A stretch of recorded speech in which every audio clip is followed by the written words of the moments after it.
জাতির পিতা বঙ্গবন্ধু শেখ মুজিবুর রহমান সর্বকালের সর্বশ্রেষ্ঠ বাঙালি। এদেশের মাটি আর মানুষের হৃদয়ে পরম শ্রদ্ধা ভালোবাসায় লেখা আছে তাঁর নাম। 1970-এর সাধারণ নির্বাচনে তাঁর নেতৃত্বে আওয়ামী লীগ তৎকালীন পূর্ব পাকিস্তানে এবং প্রাদেশিক পরিষদে নিরঙ্কুশ সংখ্যাগরিষ্ঠতা অর্জন করে। কিন্তু বাঙালির হাতে ক্ষমতা হস্তান্তর নিয়ে পাকিস্তানি স্বৈর শাসকদের ষড়যন্ত্র শুরু হয়।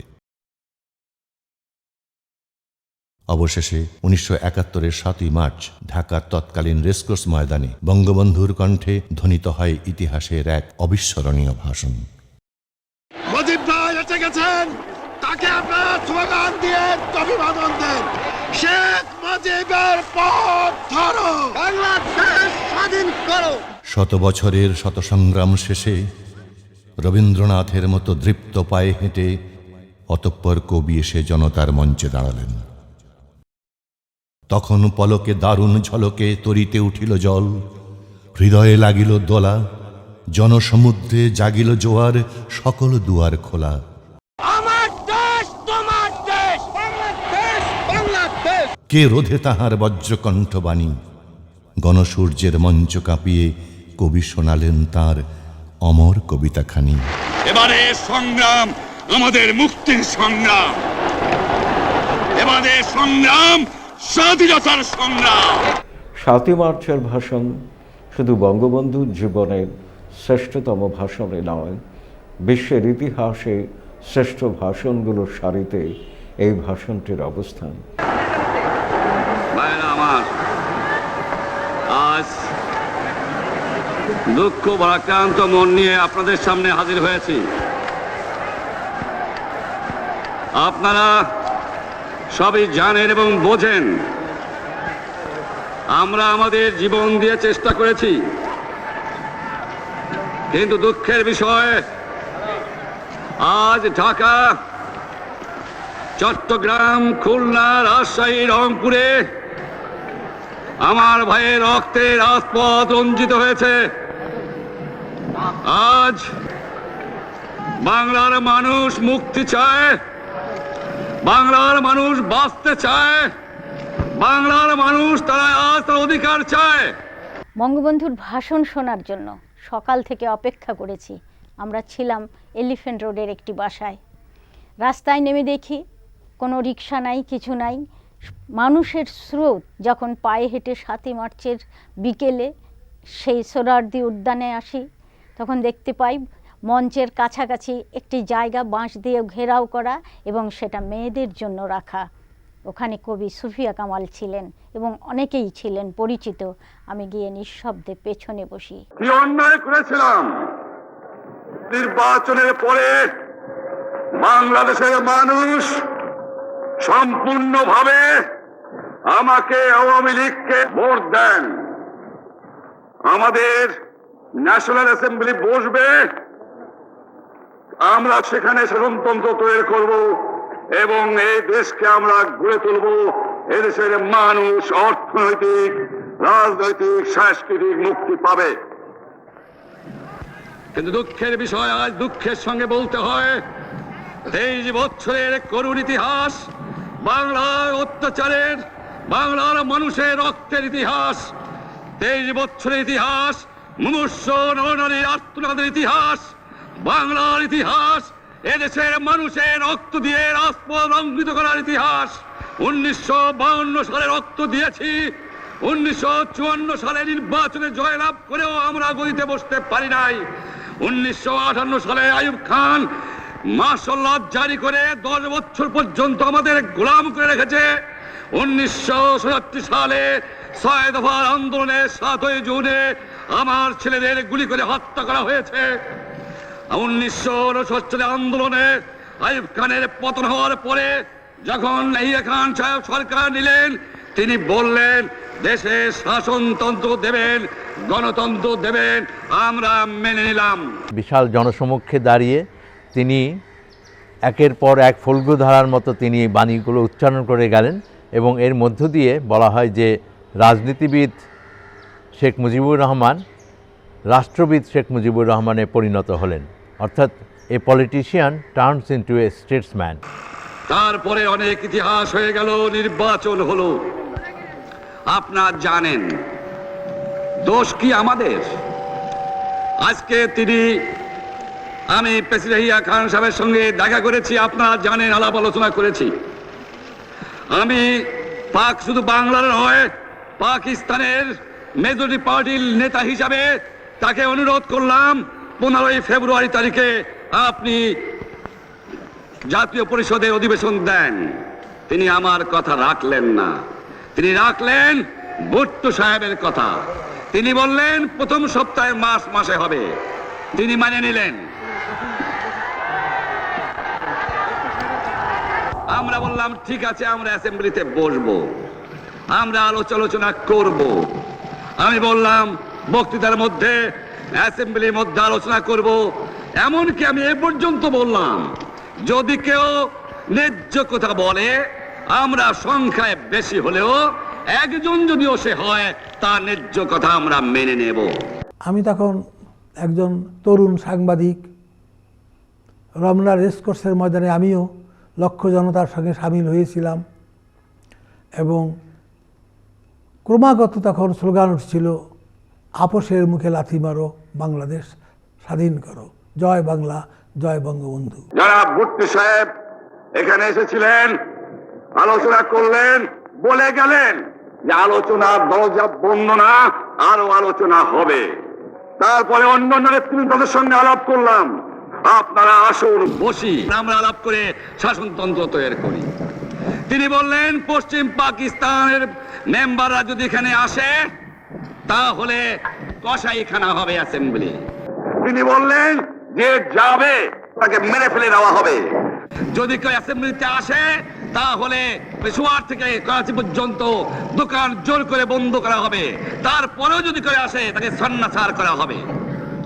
আমি বললাম অ্যাসেম্বলি চলবে। তারপরে হঠাৎ 1 তারিখে অ্যাসেম্বলি বন্ধ করে দেওয়া হলো।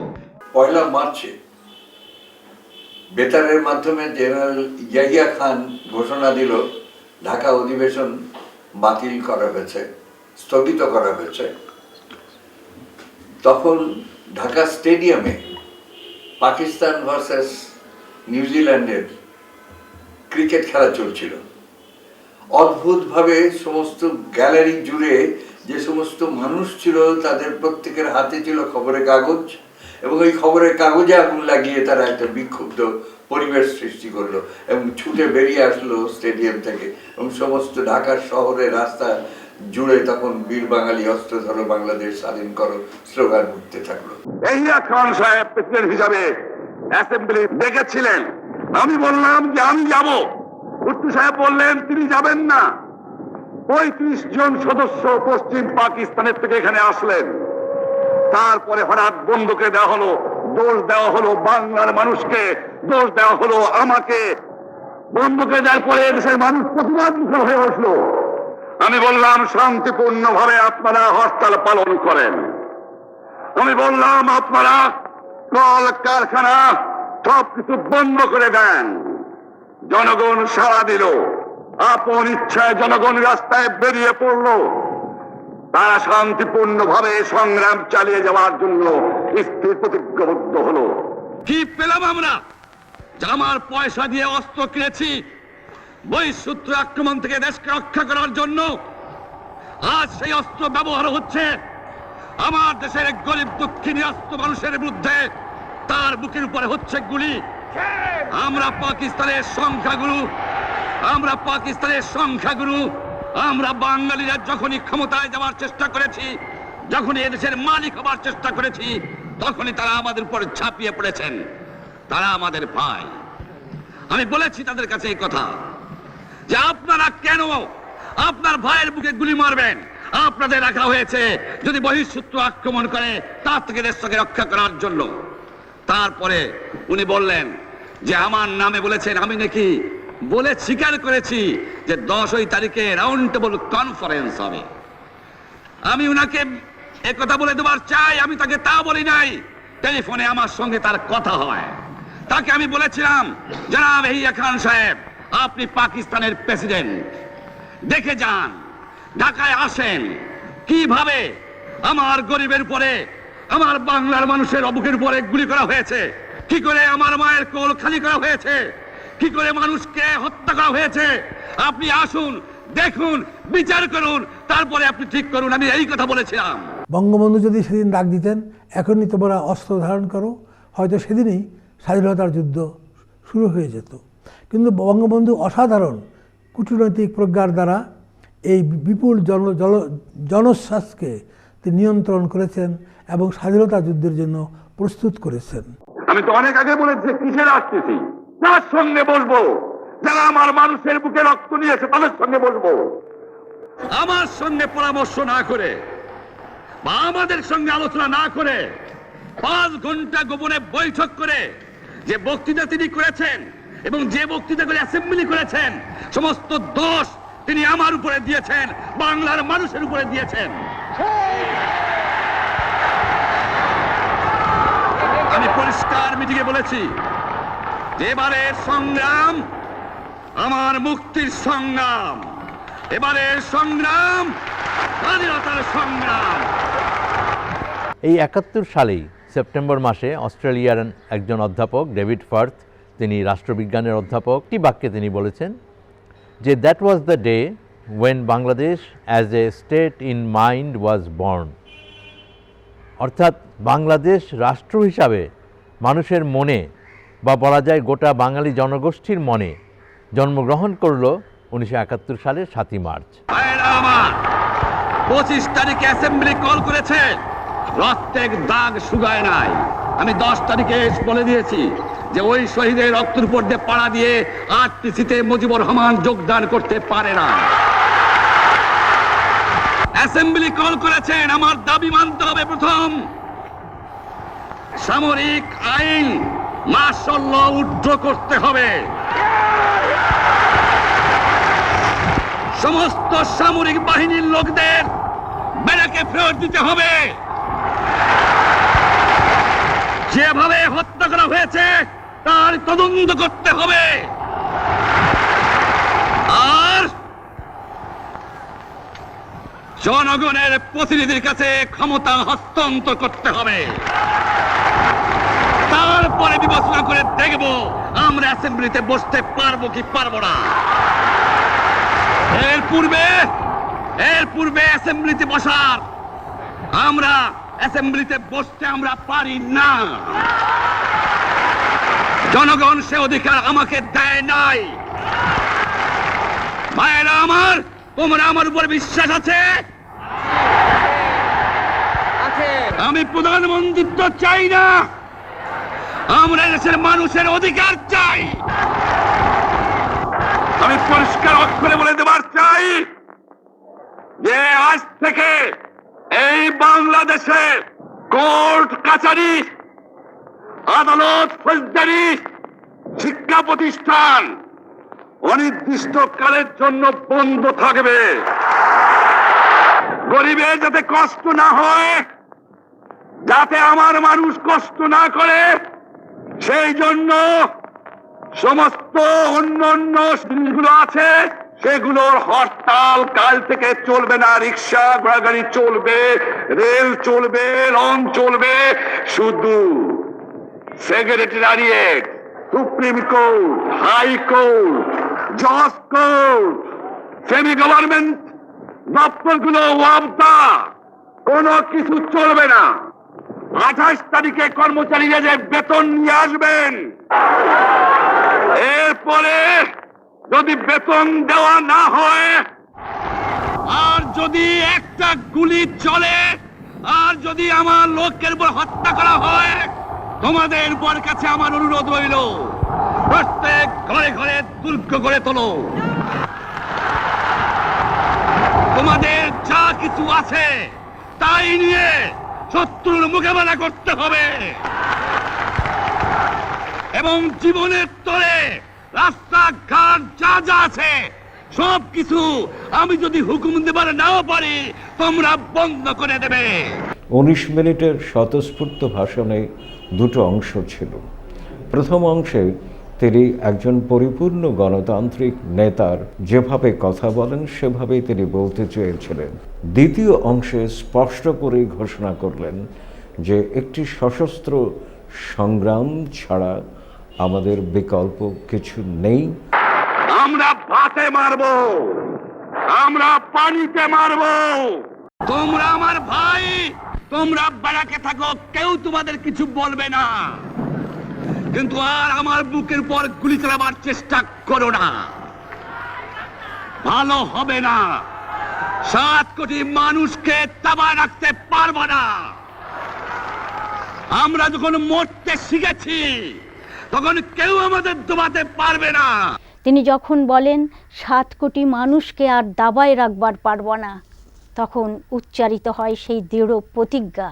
আবার একই সঙ্গে আমরা যদি এই ভাষণটির চিন্তা করি যে তিনি প্রমিত বাংলার সঙ্গে আঞ্চলিক শব্দ ব্যবহার করে যে উচ্চারণ করেছেন, সেটি গণমানুষের সেই অধিকারের স্বীকার করেছেন যে অধিকার গণমানুষের মানবিক অধিকার চেয়েও বড়, তার বেঁচে থাকার অধিকারের চেয়েও বড় একটি স্বপ্নের সত্যের ভূখণ্ড তৈরি করবে, যে ভূখণ্ড দিয়ে মানুষ তার আন্তর্জাতিক বিশ্বে যাবে এবং বলবে আমি সেই দেশের মানুষ যে দেশ স্বাধীনতার জন্য লড়াই করে একটি স্বাধীন ভূখণ্ড লাভ করেছি। যে সমস্ত লোক শহীদ হয়েছে, আঘাতপ্রাপ্ত হয়েছে, আমরা আওয়ামী লীগের থেকে যতদূর পারি তাদের সাহায্য করতে চেষ্টা করব। যারা পারেন আমার রিলিফ কমিটি সামান্য টাকা পয়সা পৌঁছিয়ে দেবেন। আর এই 7 দিন হরতালে যে সমস্ত শ্রমিক ভাইরা যোগদান করেছেন, প্রত্যেকটা শিল্পের মালিক তাদের বেতন পৌঁছায় দেবেন। টিএনটির লাইন, 2টি পেয়ার লাইন এই তৎকালীন রেসকোর্স ময়দানের মঞ্চ থেকে ঢাকা বেতার কেন্দ্রের কন্ট্রোল রুম পর্যন্ত টানা হয়েছিল। একটা চিন্তা ছিল বেতার কর্মীদের মনে যে শেষ মুহূর্তে হয়তো সামরিক কর্তৃপক্ষ এই প্রচারে বাধা দিতে পারে। সরকারি কর্মচারীদের বলি, আমি যা বলি তা মানতে হবে। যে পর্যন্ত আমার এই দেশের মুক্তি না হবে, খাজনা ট্যাক্স বন্ধ করে দেওয়া হলো, কেউ দেবে না। তৎকালীন পূর্ব পাকিস্তানের ফিল্ম ডিভিশন 7ই মার্চ বঙ্গবন্ধুর পুরো ভাষণটি 35 মিলিমিটার ফিল্মে চিত্রায়ন করেছিল। পরে অনেক ঝুঁকি নিয়ে ফিল্ম ডিভিশনের বাঙালি কর্মীরা সযত্নে রক্ষা করেছিলেন জাতির ঐতিহাসিক প্রামাণ্য দলিল। 7ই মার্চের ভাষণ রেকর্ডের জন্য আমি আর আমাদের মবিন সাহেব মূল ভাষণ রেকর্ড দায়িত্ব পাই। রব সাহেব অডিয়েন্স শট নেওয়ার জন্য রব সাহেব দায়িত্ব পায়। তহিদবাবু আমাদেরকে মূলত সার্ভিস দিছে, আমাদের ক্যামেরাটার দেখাশোনা, সাউন্ডের দেখাশোনা করছে। রবলা স্টার গেটের ওই দিক থেকে গাড়িটা আসলো, আইসা উনি ওখানে নামলো, নেমে স্টেজে উঠলো, সেটা ফিল্মও আবার করা আছে। উনি দাঁড়াইলো,